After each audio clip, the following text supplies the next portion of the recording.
Un paquet de nouilles instantanées tombe par accident sur une maquette d'ancien bâtiment. La seconde suivante, le morceau de nouille est agrandi 10 millions de fois. Les gens sur l'hôtel sont sous le choc. Une servante s'approche, le sent, et découvre que cette énorme nouille dégage une odeur de bœuf.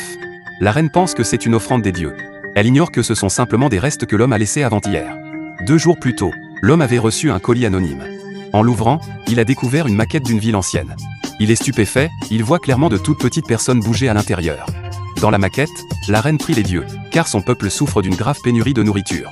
Si elle ne résout pas la crise en 3 jours, elle sera forcée d'abdiquer. À ce moment-là, l'homme laisse tomber des miettes de nouilles dans la ville. La reine y voit un don divin, et ordonne aussitôt de les faire cuire pour les distribuer à tous les ministres. Personne n'a jamais mangé quelque chose d'aussi délicieux. Tout le monde mange à sa faim. Ensuite, l'homme vide tous ses paquets de nouilles dans la maquette. Grâce à ça, le peuple survit à la famine. La reine s'agenouille pour remercier les dieux. Elle ordonne aux soldats de déposer des bijoux et des lingots d'or sur l'autel. La seconde suivante, tous les trésors apparaissent dans les mains de l'homme. Le lendemain, il apprend qu'une guerre a éclaté dans le petit royaume. Il se penche sur la maquette et souffle dessus. Sur le champ de bataille, des flammes surgissent et les ennemis prennent la fuite. Puis il jette quelques pétards dans la maquette. Les ennemis sont projetés en l'air.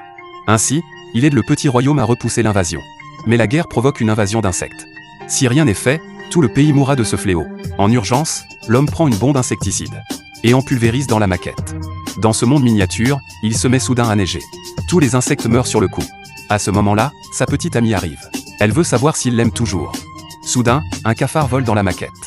Dans ce monde, il ressemble à un monstre géant. Tout le monde est terrorisé.